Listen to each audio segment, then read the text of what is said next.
Good afternoon, family. Thanks for checking out today's video. If you're new here, my name is Jonathan, and I created this channel as a way to record my progress as I work towards my goal of losing 300 pounds in 3 years.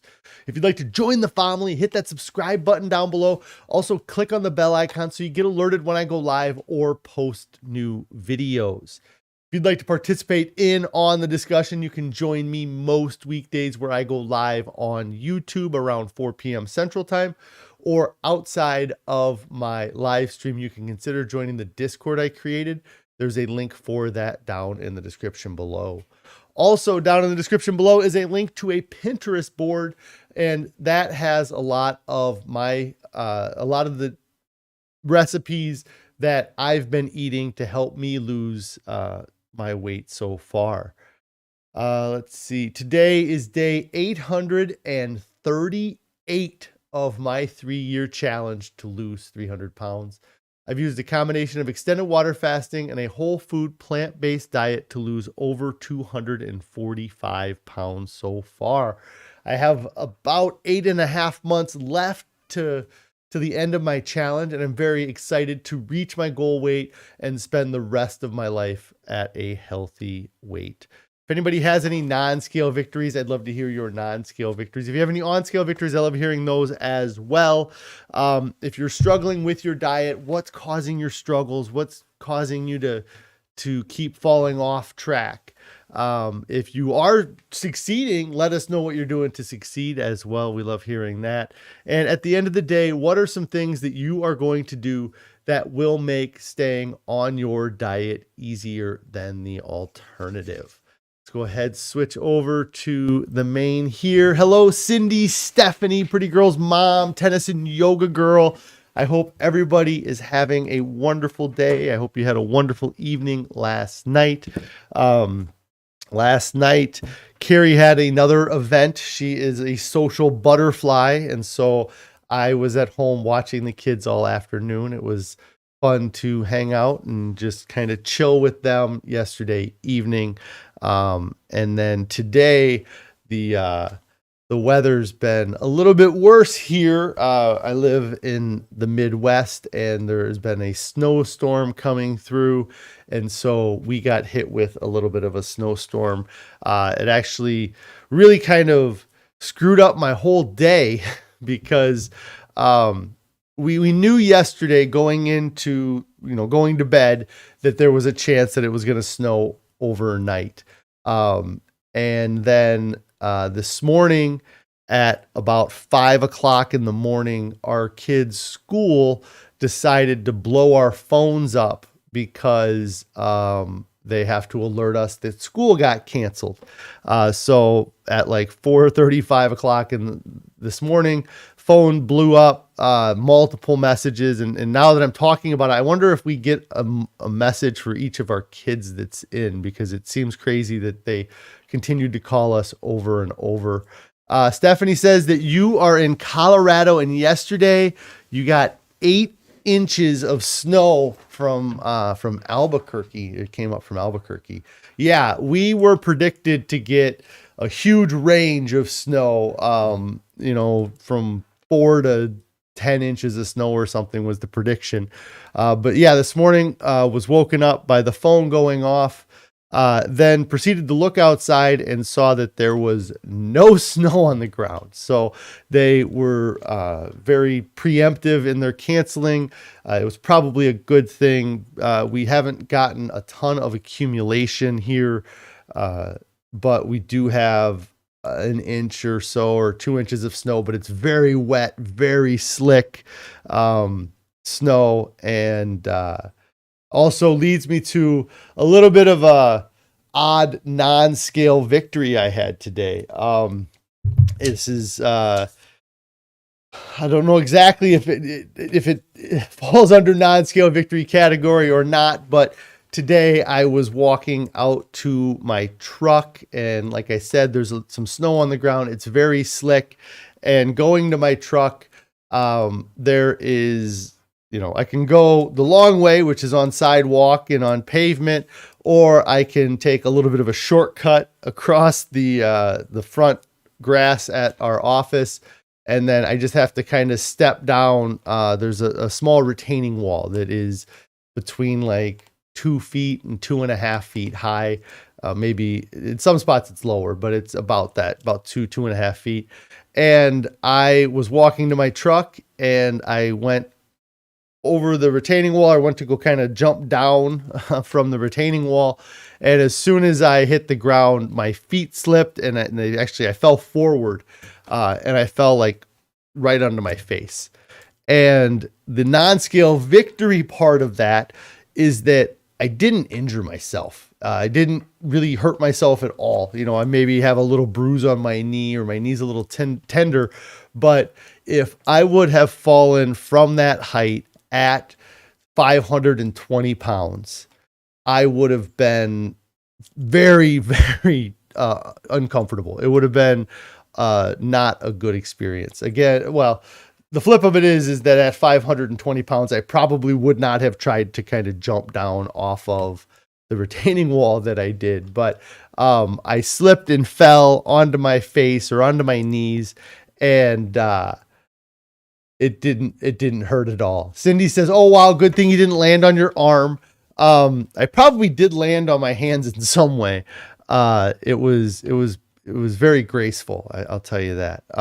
But yeah, I kind of face planted, and I was able to just pop right up, brush off the snow and walk away from it. And at 245 pounds heavier, I don't think that I would have been, as lucky. Not that I would have, I don't know that I would have broken anything, but I do know that I had fallen when I was heavier, and it definitely hurts a lot when you fall, when you're over 400 or up to 500 pounds like I was. So, just an odd, like I said, it's an odd non-scale victory. I fell, but I didn't get hurt. And so the non-scale victory is not getting hurt when I know that I probably, yes, the security camera probably caught it. I'm not going to talk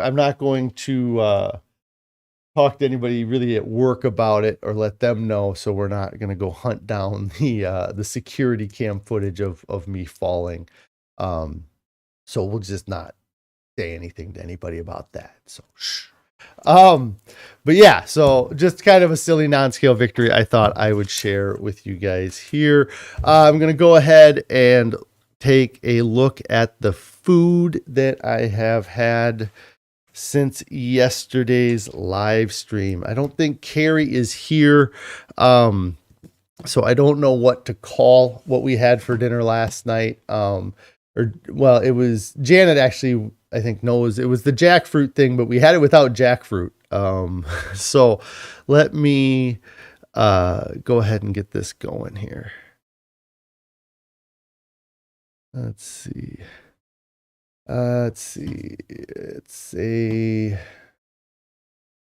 All right. So I'm going to go ahead and pull up dinner from last night.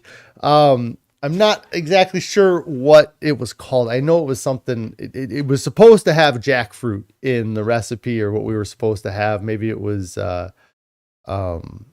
something different. But it was really good.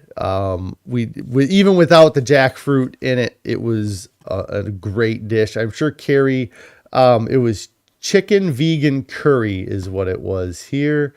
Is what Janet is saying. So, yes, we did not end up having the jackfruit in it, but it was amazing. And I think a big part of what made it taste so good was that there was a lot of the California balsamics curry vinegar in it. But I had a huge portion of that last night. And it's funny because I had so much broccoli yesterday. I had broccoli before lunch. I had a bag of broccoli with my dinner. And then this also was just had a ton of broccoli in it as well. I almost need to change and say that I'm on a broccoli diet now. And that's how I'm losing all my weight, is because I eat so much broccoli. Janet says it looks delicious. It was really good. and I enjoyed it greatly. And then after dinner yesterday, we had some dessert, which is something I've really been enjoying since we had started this reboot here this past month, which I guess is going to be getting done. Uh, it's going to be finishing up here pretty soon, but we had a cobbler last night, but we had different fruit in the cobbler. There's a lot of blueberries in here. And then I don't even know, cherries. I think there's cherries and blueberries. And I feel like there might be one other type of fruit in there. And I don't, oh my gosh, there's not what I wanted to do. I don't know if there's a third fruit in there or not, but it was a great dinner last night. And so that was a great dessert to have at the end of the day yesterday. Then today, I messed up. I got up, like I said, I got messed up because our phones went off early this morning. So I was up a little bit earlier than I normally was, and I was getting things ready to go. And then the fact that I'm going to have to show this shirt off here in a second, Barb. That's funny. I was getting everything ready to go this morning, and then because school got canceled for our kids, that changed our schedule for work. Carrie wasn't able to come into work today. And so what we've been doing and what's helped me to push my breakfast a little bit later, I feel like, is that Carrie gets the oatmeal together at night and then cooks it overnight, and then so it's ready when she gets up in the morning. And then when she comes into work, she brings me half of it, or she brings me my portion of the oatmeal. Well, because she wasn't coming into work today, I needed to take the oatmeal with me. I got it all ready to go, got it in the bowl, and put some seasoning on it. And then I got about halfway to work and realized that I left the oatmeal at home. So I was a little bit frustrated, but I did know that I had broccoli at work. So I would at least be able to have some broccoli today. And then we realized that we had some leftover food here, some of our leftovers from earlier in the week as well. So that's actually not the photo I wanted to go to. This is the photo I wanted to go to. I had broccoli this morning because I had so much California balsamic vinegar yesterday. Between the broccoli I had in the morning, I had the curry balsamic on it. The potatoes that I had for lunch had the curry balsamic, and then I went home and the vegan curry that we had for dinner had curry in it. So today I was like, you know what? I'm not going to have the curry today. So this is, I put a bunch of the Table Tasty. It's a no salt, or there's no salt in the seasoning. I put a lot of that on there.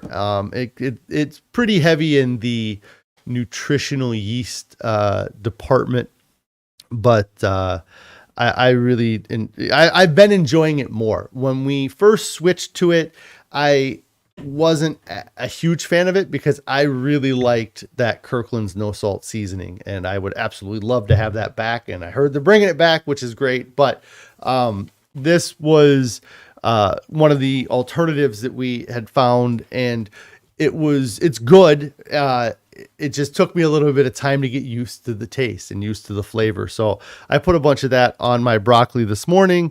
Then for lunch today, like I said, we had some leftovers in the fridge here.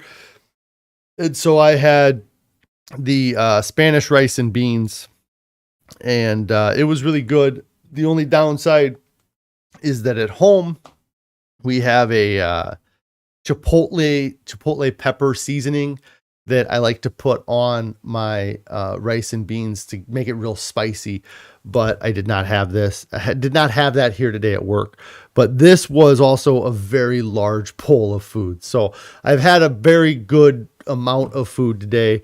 I just forgot my oatmeal at home. So I did not have my oatmeal like I normally do.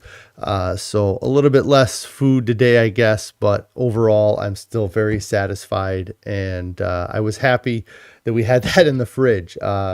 Because if not, I was going to end up having to run to the grocery store and buy a bag of potatoes or something so that I could cook some potatoes for lunch. So that was the food that I've had for the past 20 or so hours, or since yesterday, what I've eaten in a day.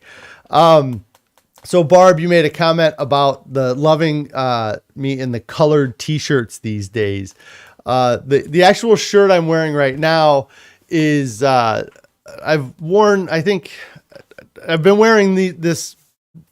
I have a bunch of shirts that are this color. It's because they are a work shirt, or a shirt that I had for work. I have a bunch of them. Just to kind of talk about clothing and just, another non-scale victory. I didn't even realize it yesterday, but the shirt that I was wearing yesterday was a very bright blue shirt, I think it was. And when I got home, I was I should check to see what size this shirt is because it fits me really good. I assumed that it was a 3XL t-shirt shirt that I was wearing. And when I got home, I checked the tag and it was actually a 2XL t-shirt. And that surprised me, but I'm very happy. It's a few months back or a year ago now.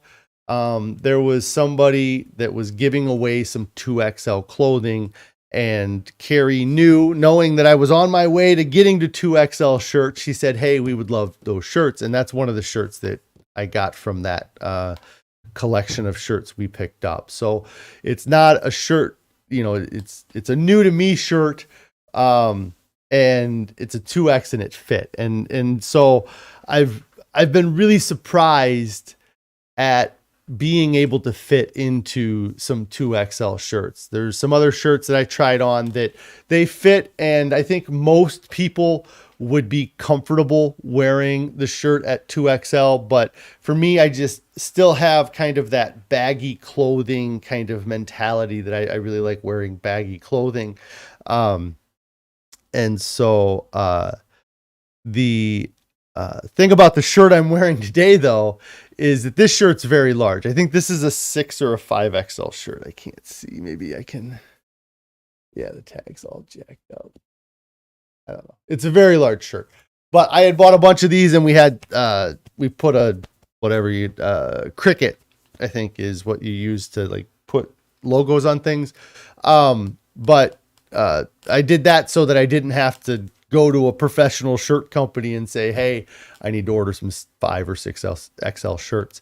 But these are a shirt that I've had for a while that I bought kind of when I was close to my biggest, but then I got to a point where these shirts were too small for me. And today I was looking for shirts and I was flustered trying to get something together. And I was like, you know what, I'm just going to wear this shirt. But this shirt is, massive on me. I'm going to show it to you, I guess, but it's huge.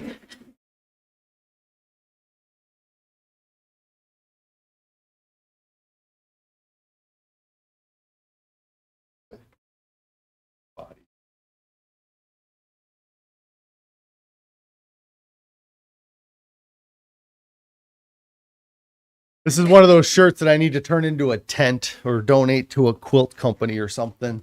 Maybe they can make sleeping bags for homeless people out of these shirts. But yeah, so it's been really nice to fit into some of these new clothes and wear 2XL clothes and have them fit. And really, I feel like I've skipped down so quickly, like I expected to go from, the 6X's and then be in the 5X's and then be in the 4X's and then be wearing the 3X's and then start wearing the 2X's. But what I think happened, is I don't have a lot of 3XL clothing anymore because the last time I lost weight, I went very quickly from 410 pounds down to 100 or 290 pounds.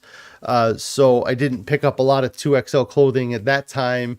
And then that was 10 years ago. So I've gotten rid of a lot of things. So I don't have a lot of 3XL clothing in my house. I probably have more shirts that are 2XL, especially now since we picked up that collection of shirts from that guy. But I don't have near as many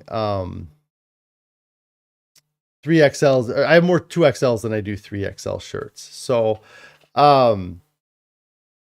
let's see. Plants Only Muncher says, Dr. Greger recommends that you put about 1/4 tablespoon of mustard powder on the frozen broccoli after cooking it to get the benefits of sulforaphane. Sulforaphane. Is that right? It took me a little while. We were talking a little bit about mustard yesterday and how we hadn't had a lot of it recently, but that's great to get that. I'm sure there's benefits to it if Dr. Greger is saying to do it, or if Dr. Greger is saying to do it, that there was a study or two that said that it's good to do at least, right? So talking about clothing and just kind of skipping the 3X and going from the 4s and the 5XLs down to the 2XLs has been great. And then the idea of wearing a single XL shirt seems wild to me. And I don't know how different 2X to 1X is sizing wise, but I do know that pretty much as long as I can remember, I've worn a 2XL shirt. Like all through high school, I was wearing 2XLs. When I was in junior high, I was a big kid in junior high. I was not healthy at all, especially like 8th grade and then going into my freshman year of high school. I was very overweight and not very athletic. And it wasn't till I got deep involved with sports that I kind of built some muscle and strength and really kind of worked on that. But I've always worn at least a 2XL shirt. And so when I get to the point where I can wear a 1XL shirt, that's going to be pretty crazy. And I'm pretty excited about that. Let's see. Today's topic I was going to talk about a little bit today is that a plant-based diet saved my life.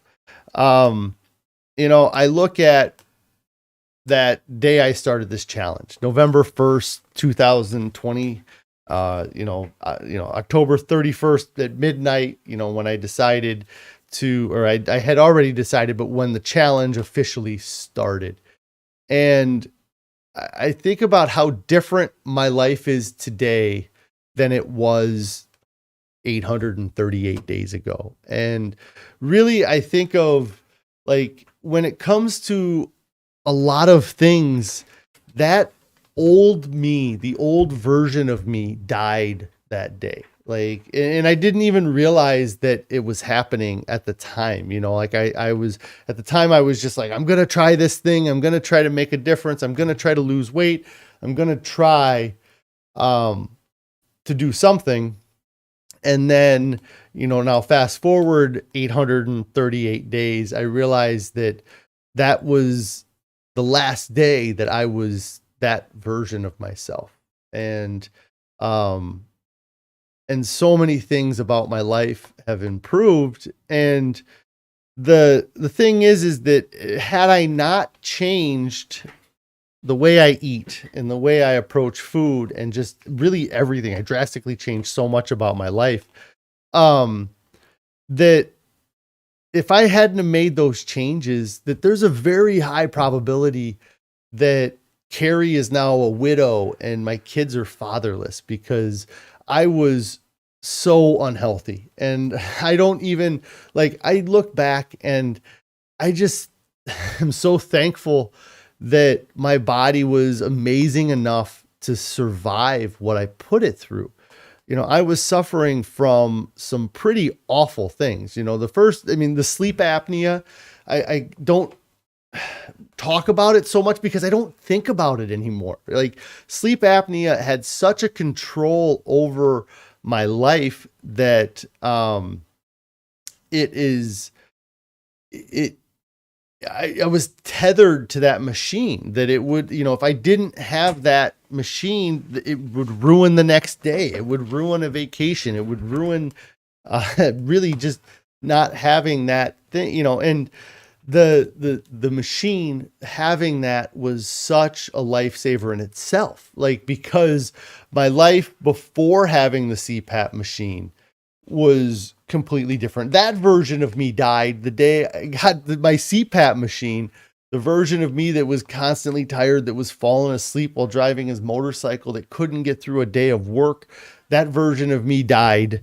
And this new version of me that was tethered to this sleep apnea machine came. And at least I was getting sleep, but I did not improve the quality of my life. If instead of recommending or instead of prescribing me with a CPAP machine, if my doctor would have really pushed to eat a healthy diet, like a plant-based diet, I could have gotten away from it.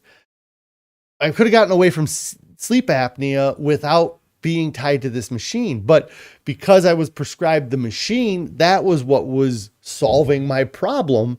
And I didn't need to fix the underlying issue that was happening. And that was the fact that I was severely overweight, and that was causing the sleep apnea. And now that I'm, 2 years into this, I haven't worn my mask for my CPAP in over a year, probably over a year and a half since I wore my CPAP machine. And I had one of the worst cases of sleep apnea that I had ever heard of. My machine had a PSI setting, or it was set at 18 out of a 20. And I think that's the pressure that it pushes. The numbers that I had gotten were so low. My oxygen saturation was extremely low. I mean, I had such bad sleep apnea that when I went to get my sleep study done, it was going to be a 2-night procedure where you would come in one night, they would hook you up to the equipment to find out if you had sleep apnea, or if they thought you might have sleep apnea. And then you would come back another night and they would put the machines on you, and they would find out how much pressure you needed to fix your sleep or to help correct it while you were sleeping. The machine doesn't fix anything. That's the problem, is that you think, I thought of it as a fix having that machine, but it wasn't a fix. It was just a Band-Aid. I had such bad sleep apnea that I was asleep for less than 2 hours. And the technician woke me up and said, "Hey, I contacted the doctor.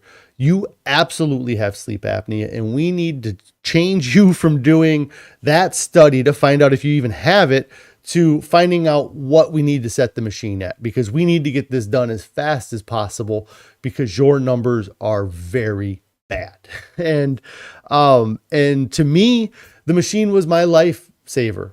But now in hindsight, I realize that maybe it was a crutch that allowed me to continue to damage my body and to injure myself.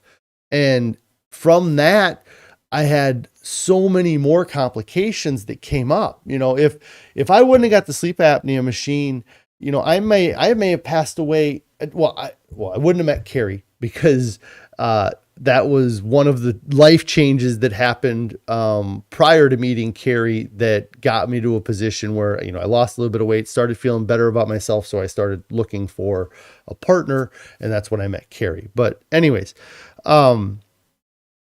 if I don't get that sleep apnea machine, I might die from some health consequence because of it within the next few years. But because I have it, I'm able to live through that.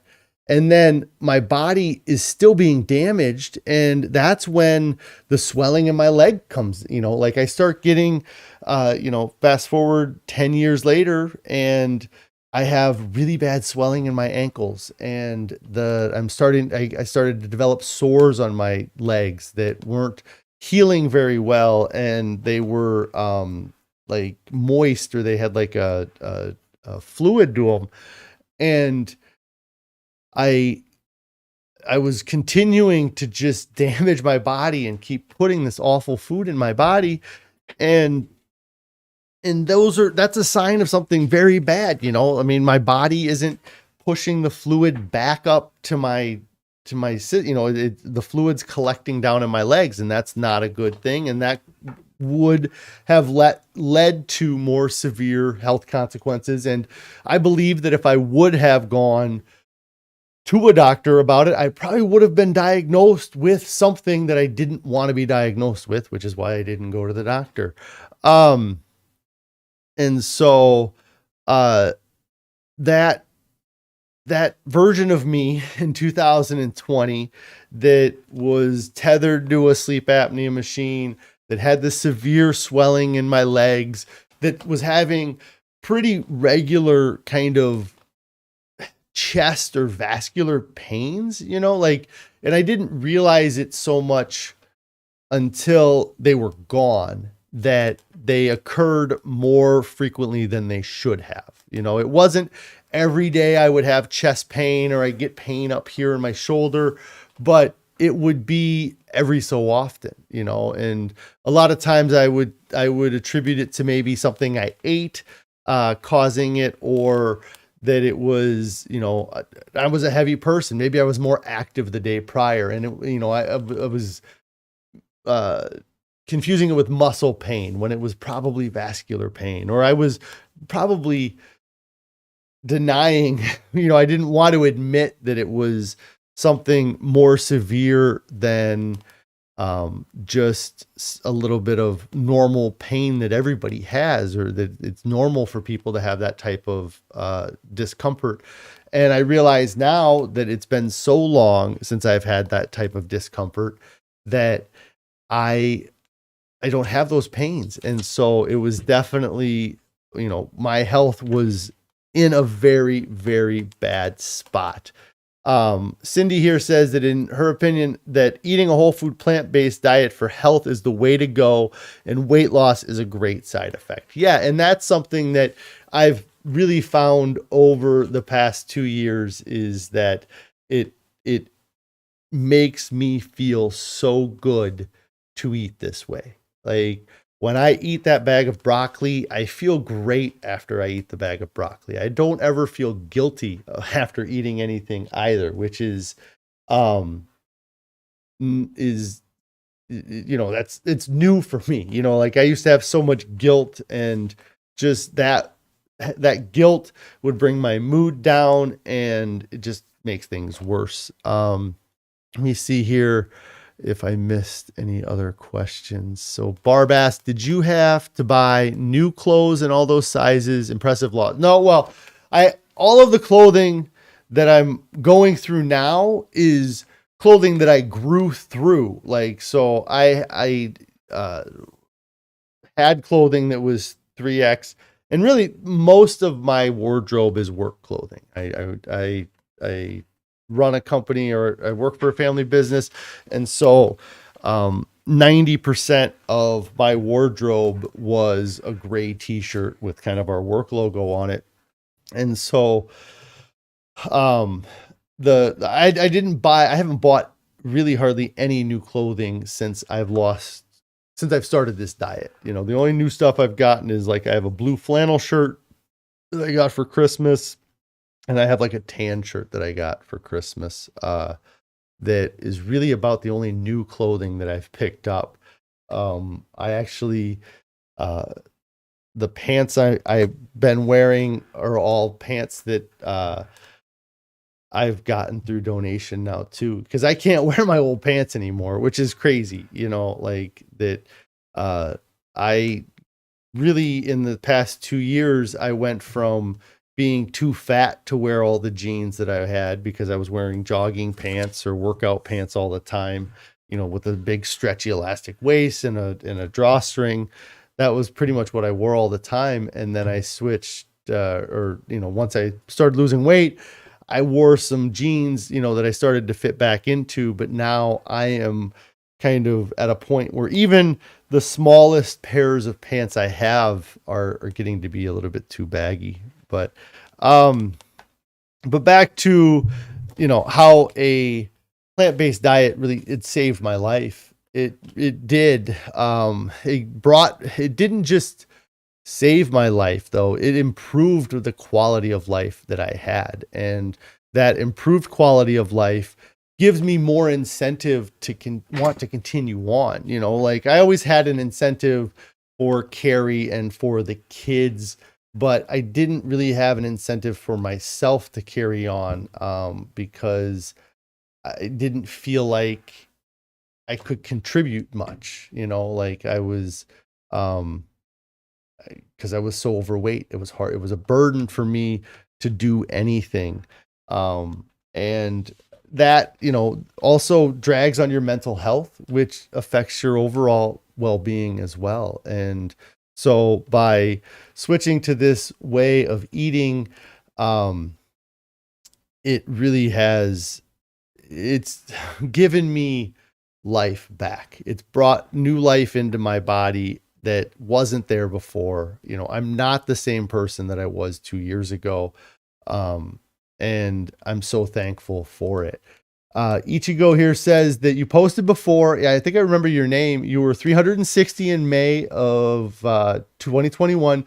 You went whole food plant-based the next month. Now you weigh 285 pounds. Family, friends all say that you're crazy. Your nurse friends say, "Where am I getting my protein?" Yeah, absolutely. And like you're 80 pounds lighter than you were before. Like, how can they not see the difference? How can they not understand that at 360 pounds, you were not in a good spot, and the same for me. I was, and they, it's tough because they're not critical or as critical. It doesn't seem like they're as critical when you're on your way up as they are when you're on your way down. Yeah. And Ichigo says it doesn't hurt to walk. That's another thing too, because I don't have that ankle pain, that's the first thing I notice almost every morning. Like I still have that moment in the morning where it's like this bliss, like when I get up and I get off the end of my bed and I stand up and my legs don't hurt, my ankles don't hurt. I don't start my day with having to be worried about my legs, my ankles being limber or loosened up. I can just hop out of bed and run to the bathroom and start my day. And that is a huge improvement. And it's to think that for years, the first thing I did every morning was suffer through pain in my ankles. That's the first thing I did, was have to get up and be careful that I didn't step on something that was on the floor because that would cause me such ankle pain there. And then lower back pain, and I didn't have I never had chronic lower back pain, but it's, I don't know. You just, when you're giving it, I think about, I haven't had spine pain or neck pain or joint pain really at all in the past 2 years. And so, yeah, it's amazing the things that you lived with that were just part of your life that, that now I don't have to think about. It's not even a thought in my head. And, it reminds me. So I was having a conversation the other day with somebody, and we were talking about how we're talking about adaptation. And I went through my kind of thing about how our bodies are these amazing things and we can adapt. And when you think about your eyes adapting to different levels of light, you can kind of grasp that concept because it happens so quick. You go from being in a bright room and then you walk into a room or you turn the lights off in the room, and you can see within, or you can kind of experience within 30 to 60 seconds, your body adjusting from that light to dark. And our body does the same thing with our taste buds. With food, it just takes longer, so we can't grasp it as easily. Another thing our body does is our body adjusts because of pain. If you have a chronic pain in your ankle or in your lower back, the first days of it, or when it initially is there, you're going to notice the pain more. Like if you roll your ankle, when I tore my distal bicep tendon, the moment that happened, so much pain in that moment. 20 minutes later, my arm wasn't in any better shape. It wasn't it didn't heal itself. It was still injured, but 20 minutes later, it didn't hurt as much as it did at the time. And then 2 days later, it hurt even less than it did at the time. The pain was still there. The same amount of damage is still there, but your body knows that it doesn't need to continue to send you that super high stress signal, and your body adjusts. And that happened with me over the years, like with my ankles, the pain.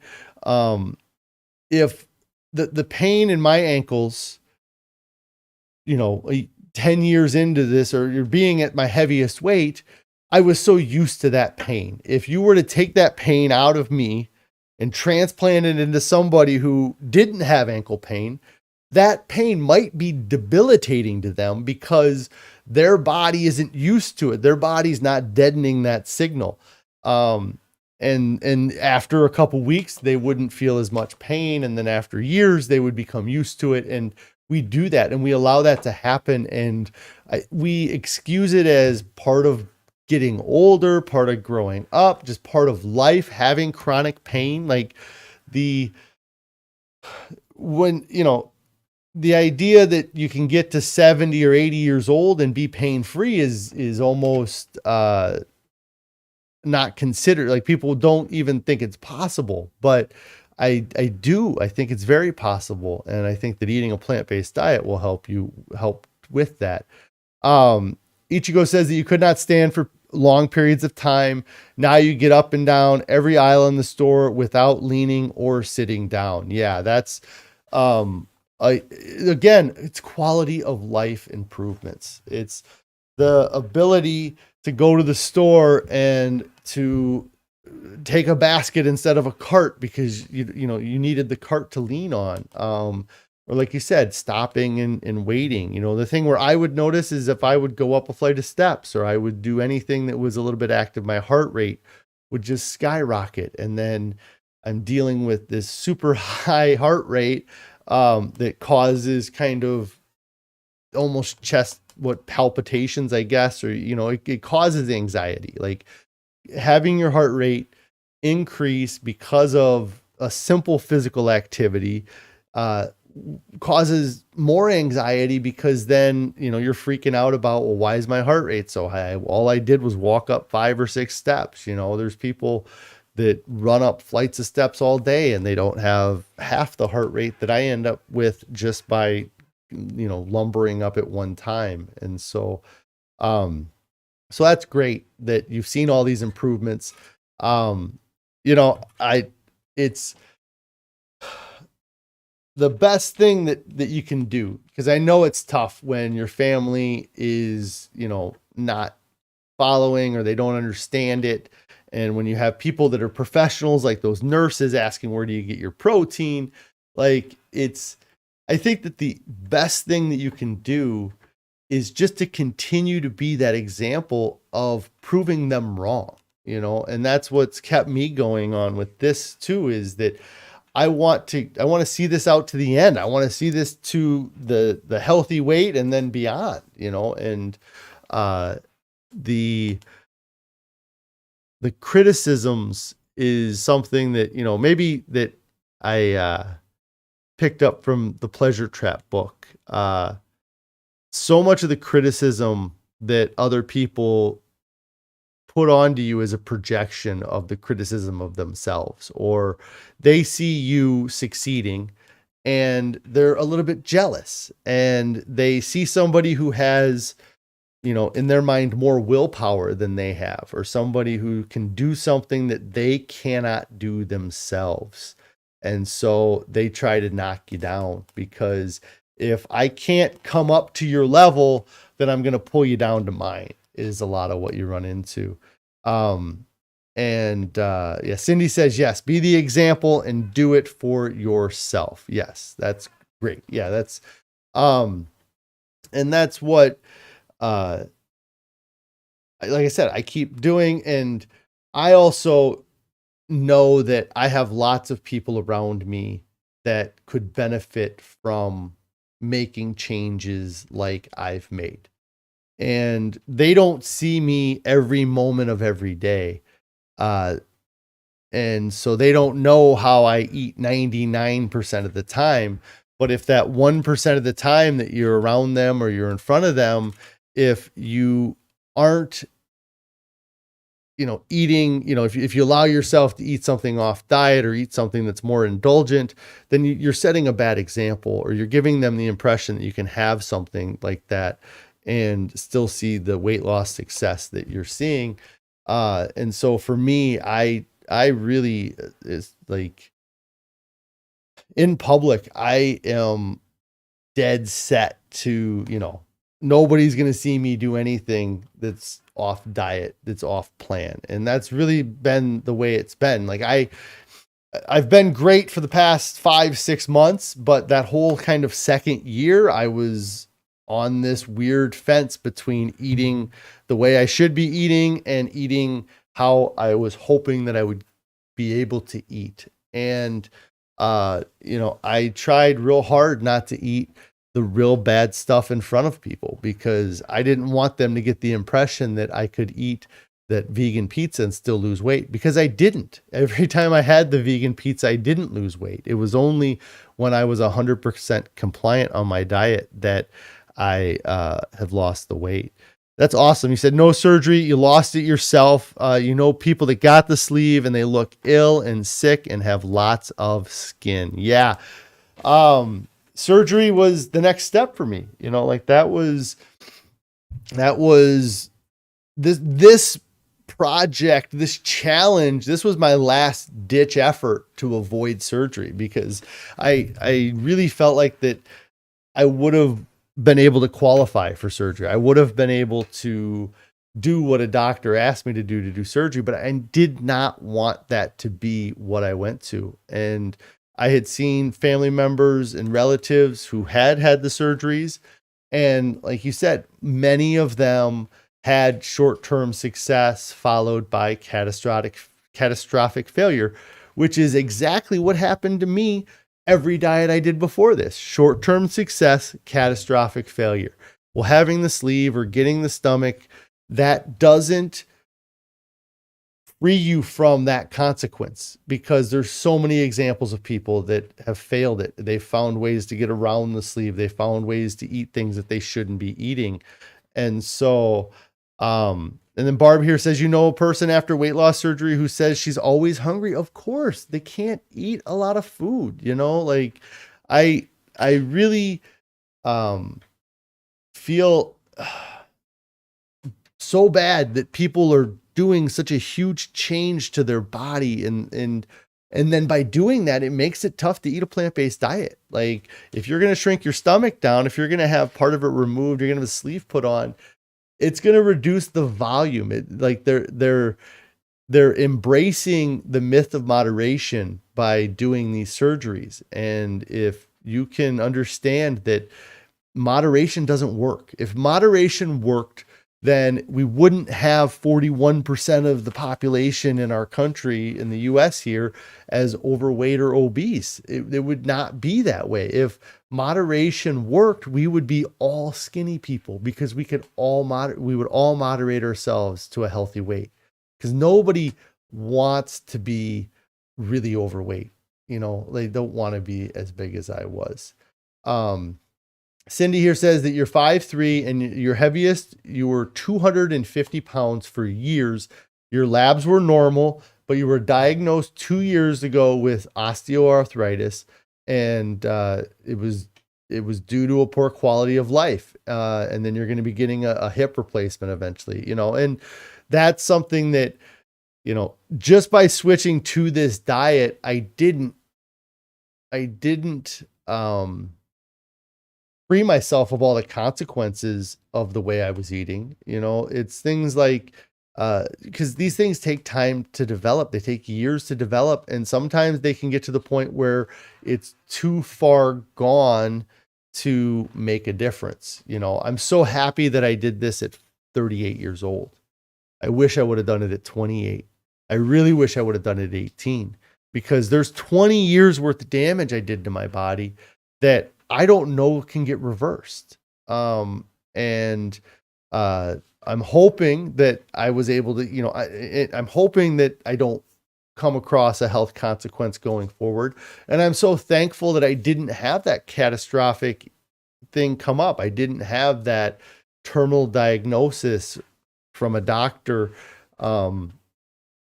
before I started eating this way. And I'm happy that I was able to do this. And then Cindy says that from the 250 pounds that you were, over the past year and a month, you've lost 90 pounds. That's amazing. That's a huge amount of weight. I mean, that's a huge amount of weight from 250. So that's incredible. And I'm sure you feel amazing after losing that weight. I'm really happy for you. Let's see. Barb says that she's always sucking on hard candy to keep her blood sugar up. Yeah. And they find ways to get around things, they'll liquefy stuff that wasn't supposed to be liquefied just so they can have the extra calories. And they have to do things like maybe sucking on hard candy to keep their blood sugar up, because they can't eat enough foods that have natural sugars in them, to do it.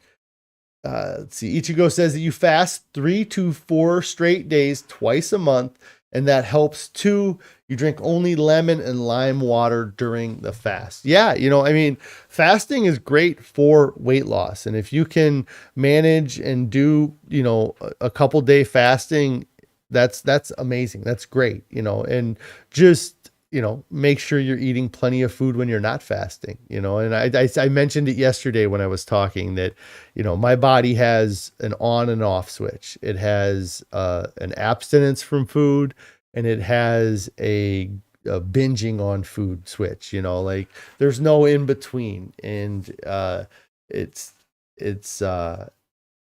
if you can switch between the both, that's great. And I'm sure, you've already seen some great success. I think that people could learn a lot by doing a little bit of fasting. You really, I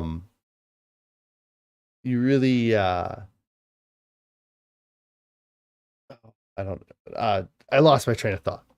The fasting, you learn a lot about being able to handle not having food, and the stress of not eating, and that's something where we don't have to deal with that stress, but our ancestors did their whole lives, and we're so blessed that we're surrounded by an abundance of food, but we're also cursed because we're surrounded by an abundance of food, because the abundance of food that we're surrounded by isn't anywhere near what we were evolved or what we adapted to eat or from eating. So, let's see.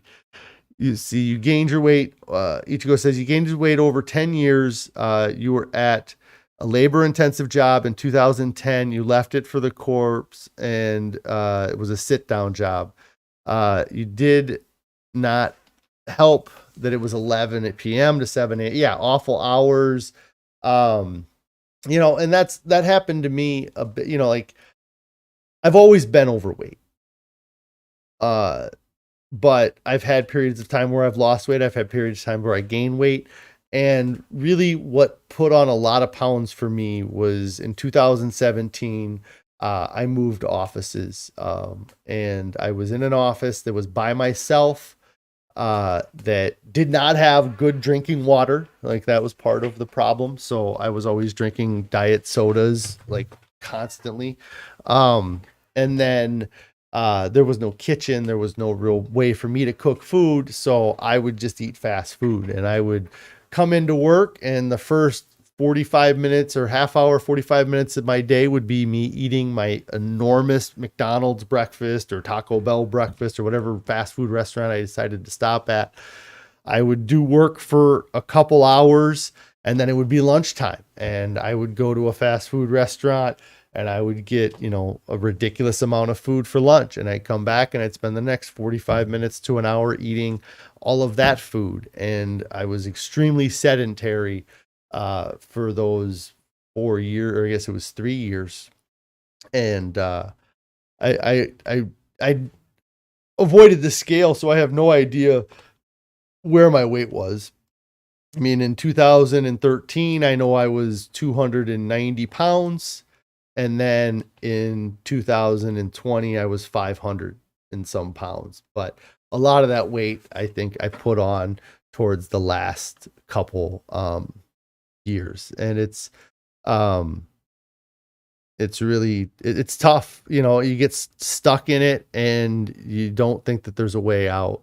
And, you have to eat, right? Like you tell yourself, you have to eat.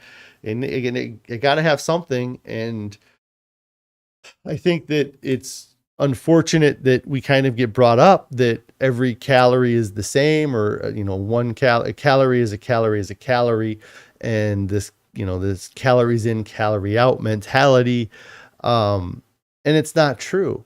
They're not. A calorie is not a calorie. It makes a difference. If you're going to eat a calorie that comes from broccoli, it's far different than calories that come from olive oil. It's far different eating, that type of food, what your body does with it, what it has to do to process it. It's completely different. Just think of when you're eating things that don't have fiber and when they're filled with, high fructose corn syrup, your body has to do almost nothing to digest those calories. All you have to do to digest those calories is put them in your mouth. But when you eat foods like broccoli and beans and brown rice and steel cut oats and, all of the wonderful things we eat, the spinach and the red peppers and the onions and the mushrooms, your body isn't able to just download all the calories from them. They have to break them apart. They have to do something with it so that your body can access the nutrients that's in them. So then that changes the energy that you use to digest the food. You don't just get to put it in your mouth and you get energy. You have to put it in your mouth. You have to chew it up very well so that it gets broken down and mixed with your saliva. And then when it gets to your stomach, the gut microbiome starts to break it down so it can be digested throughout your intestine, your intestinal tract. It doesn't happen with corn syrup. Doesn't happen with olive oil. Doesn't happen with butter. Doesn't happen with cheese. Doesn't happen with all of these things that don't have fiber. Once you put them in your mouth, you don't even have to chew them, and your body will absorb all of the calories. And so it's not the same. It's not, and the calorie in, calorie out is such a bad model. It is like trying to understand Einstein's theory of relativity, but only knowing what 2 + 2 is, only knowing how to add, single digit numbers. Like it's just this dumbing down of what reality is or what it actually is. And then Cindy here says that the whole food plant-based way of eating is so sustainable, and every time these are the only foods that you crave. Yes, and it took time to adjust that, and I think that craving is an interesting word. I think that we use the word craving in replacement for the word hungry.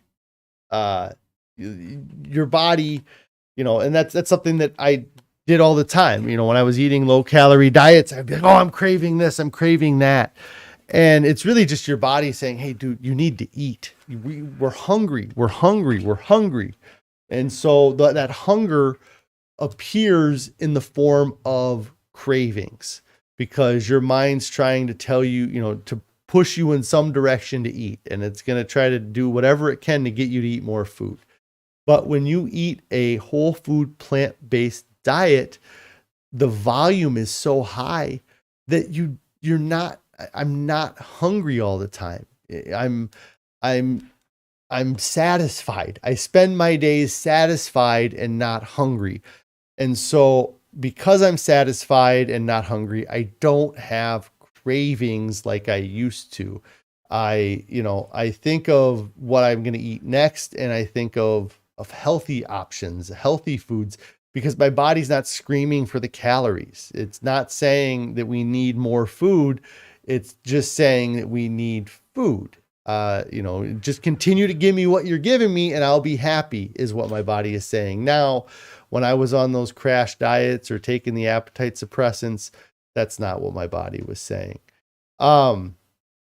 Let's see. Tim here says you get to know about void hunger, value of food. I'm not exactly sure what void hunger means. But let's see. Christy, hello, Christy. No worries. Yes, you are super late. I just hit the 1 hour mark. Oh my gosh. I should probably get out of here. Yes, you're so late. I'm going to have to write you up. I'll give you a warning this time, but next time it's going on your permanent record. But thanks for checking out the video. So yeah, I mean, this way of eating, it saved my life. There very high chance that I suffer a major health consequence because of being 520 pounds. And even if I don't suffer a major health consequence that leads to my death, it would, could lead to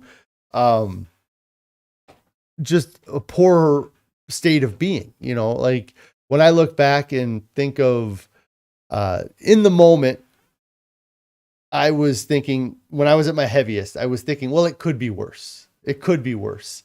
And now that I've lost 245 pounds, I look back and I think, gosh, I don't think it could have been much worse. I think that any worse than where I was at is a graveyard. Like any worse than I'm at is major surgery. It's major health consequences. It's a lifetime of medication. It's a lifetime of seeing doctors, like I was so close. Cindy here says that Christy should do 100 push-ups for being late. Yes, do 100 push-ups. You can do them 10 at a time though. You don't have to do them all in a row. Yeah, I mean, my quality of life is better. My relationship with my kids is better. The relationship with my wife is better. The relationship I have with my work is better.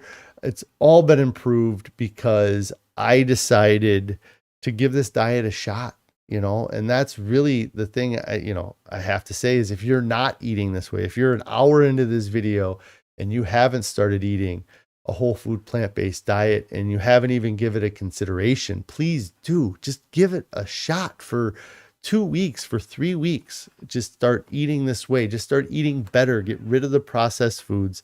Start eating a whole food plant-based diet. I know that there's all kinds of programs out there. McDougall has programs. I think Challenge 22 might be a whole food program.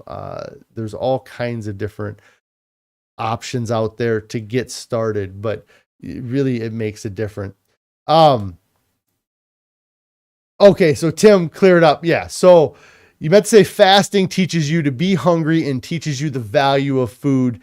And your taste buds will be sensitive. Yeah, the fasting, it really does. It makes you see what real hunger was. Like that's something that, like when you talk about cravings or that hunger, like it's not true hunger. Like true hunger is different. Like you feel it in your chest. You feel it more than the cravings that I used to have. Like I think of what I used to think of as hunger, and it's nothing, and so, yeah, and it teaches you that value a lot. It teaches you, what it actually means to be really hungry. And then, now that I get to eat this volume of food, I love it too. So, and, and then, yeah, when you get done too, your taste buds have adjusted, and it makes real food taste better. One of the stories that Dr. Goldhamer talks about a lot of times is he had a patient come in that was severely overweight. He wasn't exactly on board with the program, or he didn't know what the program was when he got there. And so for the first couple days, they feed them food to get them off of their old diet. And the guy hated all the food. He complained about everything. He thought it was awful. He didn't like it at all. And then they fasted him for a while and started refeeding him, and they refed him the same food that he was eating beforehand. And he was, like, what's different? What did you change about this food? And they had to tell him that there's nothing different about the food. It's that your taste buds have adapted. You start, good food starts to taste good again after you do a little bit of fasting. You can do it with the mono diet too. You can do it with juicing, you got to get away from that highly palatable, super high dopamine responsive food. Sorry, I'm trying to fix the focus on my camera here. And then Carrie here says, yay potatoes. I don't know what she's saying yay potatoes to, but yes, yay potatoes. I love potatoes. Pocket potatoes, purse potatoes, Idaho potatoes, all the potatoes. I love them. Red potatoes, white potatoes, yellow potatoes, sweet potatoes. Eat potatoes. They will help. So, Barb, you're out of here. Yep, I'm going to get out of here too. This was a very long video. I appreciate everybody checking out my videos and supporting me and sharing what you guys are doing or how things are going for you. Today is Thursday, so it's going to be my regular spiel about Friday. I am going to try to go live tomorrow afternoon, but Friday evenings get very busy or get very difficult to do my live stream. So I don't know if I'll be on tomorrow. If I am, that's great. If I'm not, then I will see you guys on Monday. I hope you guys all have a great weekend. Ichigo says that the air fryer oven really helping to keep staying on track. I almost need to do a video that's just all of the kitchen appliances that we've picked up since starting to eat this way. There's so many great appliances that I think that people should have. Air fryer is a great one. I really like the Instapot.